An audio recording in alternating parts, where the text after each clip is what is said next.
The first person I saw this morning, and the first thing he said to me is, "Are you worried about my presentation?" And I said, well, I wasn't until just now, but I'm not. Brent is a fantastic presenter, and I think actually kicked off the show for us last year as well.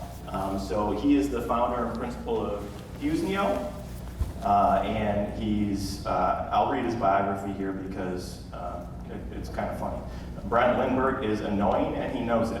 With a curiosity that rivals George, he has a habit of relentlessly asking questions like a 5-year-old. Anyone who knows him can tell you he has an obnoxious appetite for the unexpected. Somehow these odd traits create a perfect storm for real innovation. This has become the culture of Fusenio, the packaging innovation and prototyping team he formed over a decade ago.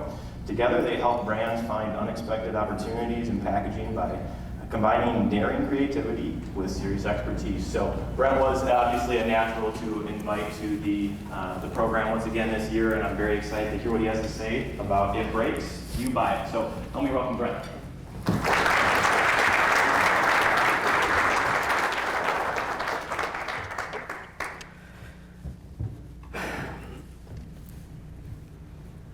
This whole testing thing is it's a waste. This whole testing thing is a waste of time.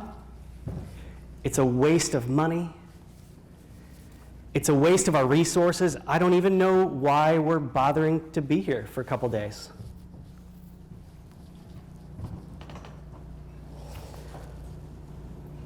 How many of you guys have heard that?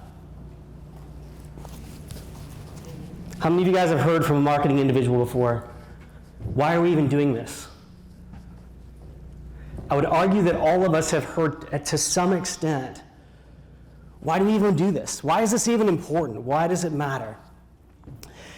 And I would argue that we are not selling it well. We are not representing what we do well and the importance of what we do well. So before I get into this, really quickly, who I am, thank you for reading my bio. That's what you get when you give one of your designers the task of writing your bio. He calls you annoying and then nervously hands you the piece of paper. He's sitting over here, actually.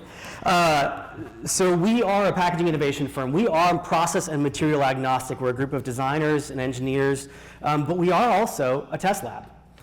We officially just became a test lab a year ago, something like that, earlier this year.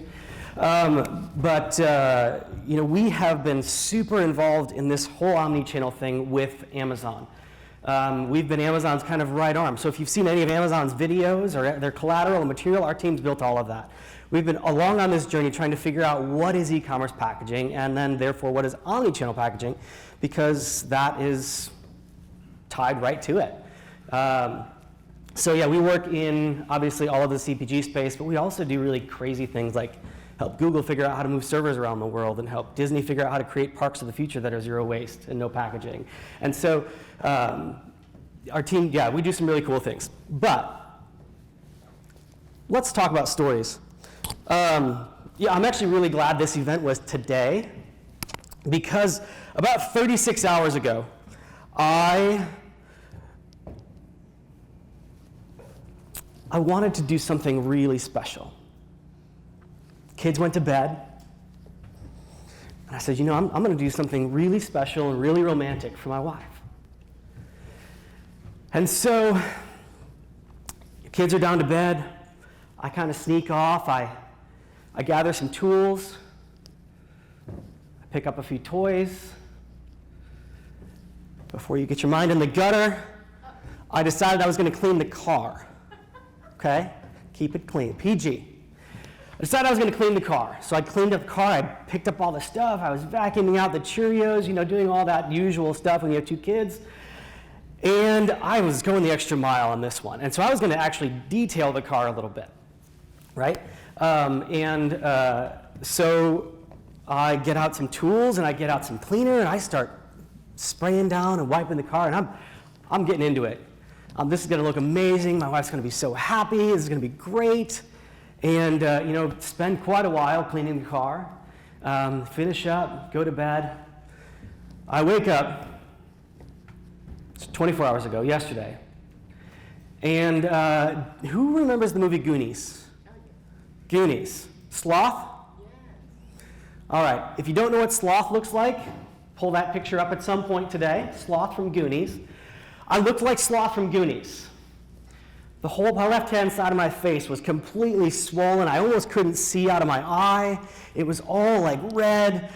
I had obviously had some major allergic reaction to something that I had never had before.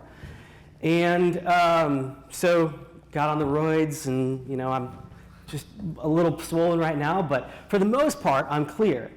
And I think when we think about stuff like that, we go, man, yeah, we need to be testing those products, like allergies, all the nut allergies, all that kind of stuff.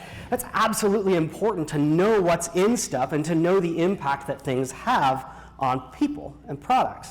Now, it could have been on the label. To be honest, I didn't read it. Who does? But I found out the hard way that I was allergic to something in that product. And what I want to talk about this morning a little bit is how do we reframe the conversation?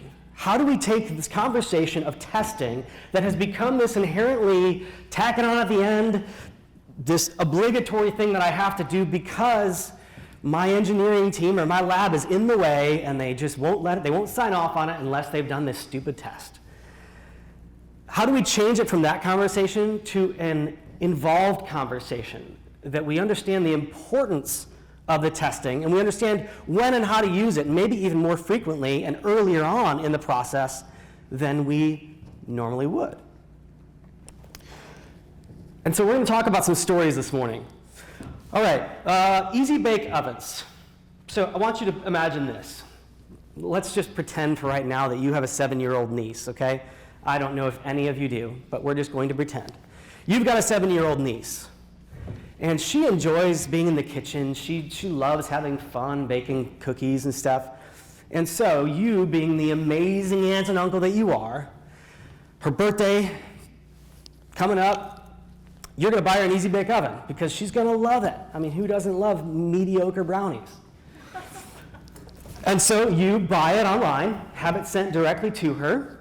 She opens it up at a party. You can't be there, unfortunately. I know you wished you could be with all the 7-year-old kids. It's going to be a blast. You can't be there. And so she opens it up with her friends, and they pull out this powder mix of whatever chemical experiment that's going to happen, and mixes it up. And they get them in the things. They plug it in. And it doesn't work. This thing that they've been anticipating and getting ready and setting all up for is now a failure. And so what happens? Well, one, she's upset. Her and her friends are bummed. That's what they were going to do, is eat these kind of soggy, mediocre round brownies. You guys remember what these things taste like? Not amazing. But they were excited about it. And so you've ruined the party. And then you get a call the next day that says, hey, Uncle, Aunt, I really appreciate it, but it doesn't work. This toy that you got me, it's dead. Well, now what do? You've got to get online, try and do a return on a damaged item. Then you somehow have to get her that shipping label that she then puts on the thing and sends it off, and then you order another one, get it sent. It becomes this huge, big headache. Something that was supposed to be for you really convenient. I get online, I sent it to her, and I'm done. And for her, it kind of became a dull spot on the day. And arguably, that whole thing could have been fixed if we had tested that product. Not each and every one of them, but I'm pretty sure that the Easy Bake Oven was not designed to ship in e-commerce. That fragile little light bulb that was in there, anything you can cook with a light bulb is, And so I tell you this to say it's a made-up story, but it's a real scenario. It's an absolute scenario that's happened to some of us. What are some real stories? Do you know, just a couple months ago, we got online and bought a couple of whiteboards for our studio. And they came in, we pulled them out of the box, started getting them all together, spent all that time, kind of clipped them all together. And then we get to the part where we have to like attach the wheels and some of the base hardware, and it's missing. It had fallen out of the box. The box didn't stay taped well enough that the hardware had actually fallen out, half of it. So what do we have to do? Disassemble that whole thing, try and shoehorn it back into a box, kind of wrap it up with tape. It's not going back in the way it came out, that's for sure. We've got to submit a ticket, then UPS has got to come pick it up, then we've got to order another one. The next one came out, exact same thing. We went through almost the whole process again. We were a little smarter this time because we checked for all the hardware. But exact same thing happened. We put it back in, had to return it. We didn't buy that product again, obviously. We picked something else. Now, it was the product that I really wanted. It was cooler than that. But that just to say that something as simple as that has created an incredible amount of that shipping back and forth. It's done a lot of stuff. But more than anything, it's irritated me and it's wasted my time and our team's time. We can't have that as brands. For Christmas last year, I bought somebody a drone. And just like the Easy Bake Oven story, I had it shipped directly to him. And I saw him a couple months later. He was on the other side of the country. Saw him a couple months later, and we were talking. He, immediately when he got it, he sent me a thanks. Oh, I'm super excited to fly this with my kids. It's going to be great. And saw him a couple months later. I was like, oh, you guys been flying the drone. He's like, man, I feel really bad. I meant to send you a message. We never got it working. I don't know if it was a loose wire in there. I don't know what happened. But I fought with it. I was on the phone with tech support for it. I tried everything to get it going, and I didn't want to bother you to try and deal with the return. And so it's outside of its return window. I don't know what the manufacturer is going to do about it. I wound up just buying another one. It's sitting in a closet. And as the gift giver, you feel like crap. Like, oh man, I was really hoping that you'd enjoy this. Now it became this burden because you wound up having to go and buy one because your kids were excited about it and you weren't going to let them down, right? And again, this arguably could have been prevented with some testing. And so I think we all have stories like this, our own stories. If we ask people in the brands, hey, have you ever been disappointed? And I'll ask everybody in this room, have you ever been disappointed by a product showing up and being broken or damaged? Everybody? First of all, if you haven't, something's wrong with you. But we all are. I mean, nobody is happy when something shows up on their doorstep and it's broken and it requires extra effort and it requires extra process. And so as a consumer, this frustrates us. This damage, it's hard for us. And so, I mean, testing saves consumers. Testing saves the day in some cases when it's a birthday. I can tell you guys stories about things that we've had to have show up at the studio last minute for a project that's got to ship, and these were things that were a part of that. And if they showed up damaged, in some cases they have, we're devastated. Now the project is delayed, we've blown deadlines, something's happened, and it's bad. It's always bad. And I would argue, and this is pushing it a little bit, if customers don't care if your product shows up damaged to their house or their place of business, then you arguably don't have a product worth any value. So we need to be testing for consumers. And we need to be conveying the message that when have you guys bought something that came damaged? And what did that mean to you? And what does that look like? And so if our thing shows up damaged to consumers, and I'm knocking my mics off here. If our thing shows up damaged to consumers, what is that going to do to them? What's that going to do to their day, their party, their gift? Have you thought about that? We need to be proactive in this. So, something like that whiteboard shows up at my doorstep. And I am, at this point, the first one happens, okay, that sucked. Second time that comes through, now I'm just irritated and you've got a decent product, but crappy packaging, and everything's falling out of it. And so I'm coming on to leave you a bad review. And that bad review says, you guys fix your packaging. It showed up twice with no parts. This is horrible.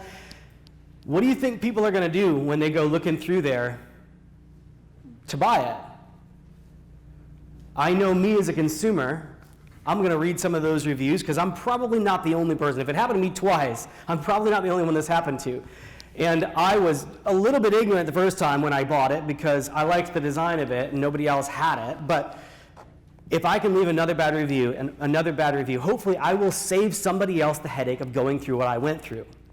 And more people are pulling this up in the store and checking those reviews right there in the store, seeing what's happening. And so if these things are showing up and I'm irritating consumers, well, then I'm damaging the brand. And I think that's all pretty recognizable to us, and that's not really a surprise to any of us. But asking brands to tell a story of a time that they left a negative review or a time that they read a negative review, right? What was the last thing that you went to buy online? Did you look at the reviews? Did you choose one over another because the ratings were higher? If you did, then you should care about the testing, and you should care that we get this involved right away, and that we are not just shipping whatever we have. Testing saves brands. Pretty straightforward. So imagine with me, you are a driver for UPS. I'm gonna pick on UPS. And you're a diligent driver. You're a careful driver. You're not one of those guys that throws flat panels over the fence into people's yards. You're the one who walks up on the doorstep and places it gently and tucks it behind so it's not seen from the street. You're that diligent driver. I know everybody in this room would be. You guys care about packaging and you care about the products. So what would you think if you went up, you rang the doorbell, and you handed somebody a box that looked like that? Would you be proud of it? Would you be absolutely ashamed? Would you be apologizing left and right? I know the UPS driver that shows up at our studio, whenever something shows up like this, guys, I'm so sorry. This shouldn't happen. This shouldn't look like this. He's embarrassed. He feels like he's let us down, even though I know it wasn't his fault. It was the distribution stream, the whole stream, all the touch points. And yes, there is the occasional freak, something got driven over, or some freak thing really heavy fell on it. That happens, and we can't always design for that. But if we're not designing something that at least lives through the system, then more and more packages are showing up like this. And I cannot tell you, we had 6 packages show up at the studio yesterday, I think. Probably 2 or 3 of them looked like that, pretty close, where the ends were all taped up because they had ripped open or something happened. It's an overwhelming number of packages that are showing up in horrible shape. And who's getting penalized for that? Well, one, UPS, because they look like idiots. They're not idiots, but they look like it, right? They're having to deliver that. 2, UPS again, because there's probably claims that are coming in on this. And those claims are hitting their bottom line. In some cases, they're passing those things on, passing on the damages, but the whole thing looks bad for them, and now they're replacing shipments and returning shipments and doing all of that. And so testing saves fulfillment. If we can make this easier on those shippers who are just trying to do their job and do it really well, and we're not asking them to deliver a box that is completely tattered and ripped apart and missing pieces inside with broken products, then we're helping the fulfillment chain. We're helping all of the damages and all of the claims, the insurance claims that are made on all of these products. So I want to spend a minute here. How many people do we have in the room that are on the brand side? I know there's more of you than 5. Probably, I think it's about half or so in the room are on the brand side, is my guess. And yeah, I'm calling you like SCJ and Newell guys out because I know you're sitting in clumps and nobody raised their hands. It's embarrassing.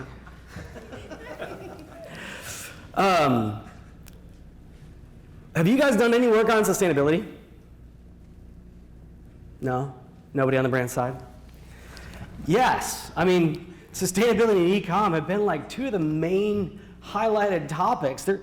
Honestly, in most large CPGs and most large brands, they're 2 of the top 5 initiatives at a corporate level. When have we ever had that kind of recognition in packaging, other than maybe Club a long time ago? So we are doing so much. You've got massive teams that are getting built, and this even goes to the manufacturers, right? If you guys are on the manufacturing side as well, most of you guys have teams that are dedicated to sustainability and trying to fix some of these things for brands.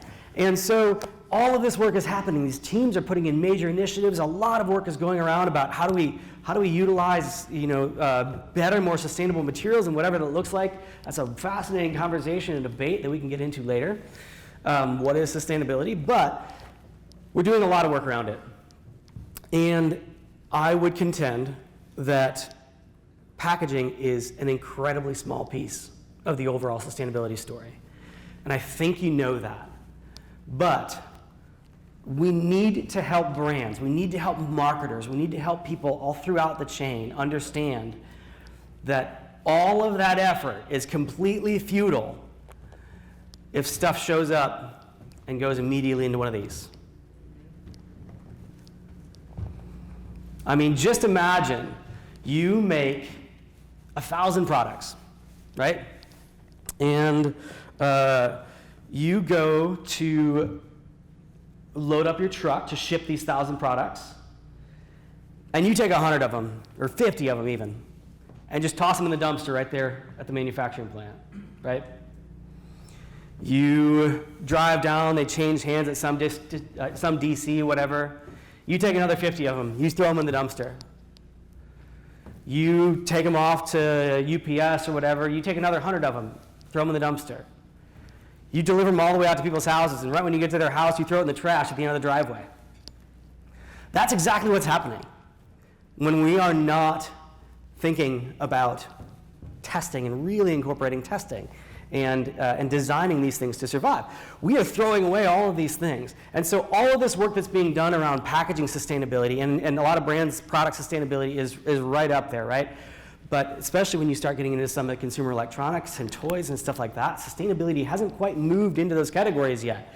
They're not sure how to handle circuit boards, and they're not sure how to handle hazardous components, and they're not sure how to handle all that stuff. And so that stuff is arguably horribly sustainable. And if we're designing products to get thrown in the trash, we are negating tenfold whatever work we're trying to fix on the packaging side. So we need to be appropriately protecting things and testing things right up on the front end of this. So testing saves the environment. This is something that we need to help brands understand. We need to be looking at our damage rates, at our return rates, and understanding that all of those negative consequences, all the way back to the consumer. And this is where I want to push on you guys, because I have a suspicion that the large portion of us in this room are engineers. Yeah? There's a handful of designers in here, weirdos like me. You guys, I'm going to put myself in this camp because I've not always been good in this. We're not always good storytellers. And when we're going to marketing, we're trying to make a case and we throw some numbers and you got to test it. Like, we're not giving good justification. We're not giving good stories. We're not giving real reason for them to empathize. If you understand that marketers are inherently storytellers, that is their language that they speak in. As people, we are storytellers, right? All our history is written in stories. Our cave drawings were stories that were told. So we are inherently storytellers, and we relate empathetically, emotionally to stories. And being illogical human beings that we are, we make emotional decisions, not completely rational ones. And so we need to be building a case as engineers, as people who are involved in the testing. This is valuable work. The stuff that you're doing is really important, and it's saving customers, it's saving brands, it's saving the environment, it's saving the distribution chain. We need to be a better ambassadors for that in the way that we tell stories and helping people connect. And so some of those tools, hopefully you've seen, like trying to tell stories through this. I want you guys to go back and tell stories to your teams. Ask them questions. When was the last time you got something damaged? How did it make you feel? What was the last negative review you left or read? Like, have you ever had a project not ship or something not happen because something got damaged? All of these things are emotive, you guys, and that's what's really going to connect people to the story and to the importance of it. Us just going in there and saying, well, it's important. It's going to help our bottom line. Okay, fine. If they made an emotional connection, though, they're much more likely to become sponsors of it and supporters. So, I know this wasn't really built to be a storytelling workshop, but as we started going through it, I realized that that was a little bit more about what this was. And so I wanted to give you guys some examples. I want to give you guys some tools to use, really helping people put themselves in the shoes of their customer. They're doing it right now when you're talking about how to build products, right? They're doing all that kind of research, but are they going all the way to that other end and saying, well, what if I received this? Well, what if I had to assemble this and it really sucked? What if I gave this as a gift? What if I? So by putting themselves in those shoes, they're going to start seeing that testing is a valuable tool in the development of not just packaging, but this testing really needs to be implemented as a tool in product development as well. We need to be incorporating this. Not every product is drop tested like a phone, right? And so not all these brands are really thinking about products having to be as durable as phones. And hopefully you don't have to be as durable as phones, but they've got to be more durable than they are. These, easy bake oven type scenarios where if that thing took a fall, it's gone. And you're going to have to either over-package the junk out of it, or you're going to get involved a little bit early on the front side and say, how do we actually fix the product a little bit? And so I just think testing is important enough to really try and push it upstream and get it involved earlier and more frequently, so that we're not left taking whatever they built, trying to fit it into packaging, and trying to make that packaging make it pass. I cannot tell you the types of things that have come through the studio, and they come in and we go, I don't know what we could even do about this thing. I mean, there was a time we were doing all this testing for Amazon around TVs, and we were trying to figure out how to design better TV packaging. You guys, it was coming in with like a top board and a bottom board and like this 65-inch panel that was just going like this inside the box. And like you look at something like that and you're like, oh yeah, if you get any torsion out of it, the thing cracks. Oh, okay, cool. And now I've got a $2,000 TV that's garbage, completely waste. So that was one of those cases where we said, as a manufacturer, you guys need to be a little more responsible about this. You need to understand what is being asked of your product, and it has to survive e-commerce. So there are absolutely things that we can do in product, but you cannot make that bezel and that frame so thin and so cheap that it flexes and moves, and so we're trying to use testing to push upstream a little bit and make products better. And that's going to be your charge for those of you that are within brands, and then for those of you that are within manufacturers that are tasked with helping brands try and understand how do we create better packaging. It's not just the packaging, it's got to be both. And we are believers, which is why we put it in a lab, we're believers that testing is going to be one of those things that helps make us better designers of product and package. So I hauled through that, and I'm leaving you a few extra minutes. That's right, I did not drag this on longer than it needed to be. But I do have time for questions. Yeah? Awesome.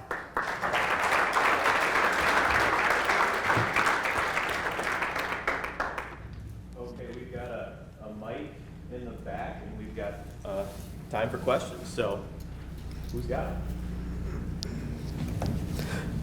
None, cool. Whoa. Is my mic? Well, I thought that was a great presentation and very aligned with a lot of the conversations that I think we've had as an association over the past year and a half, specifically in the technical division. And, I think there's there's a continuing conversation about how do we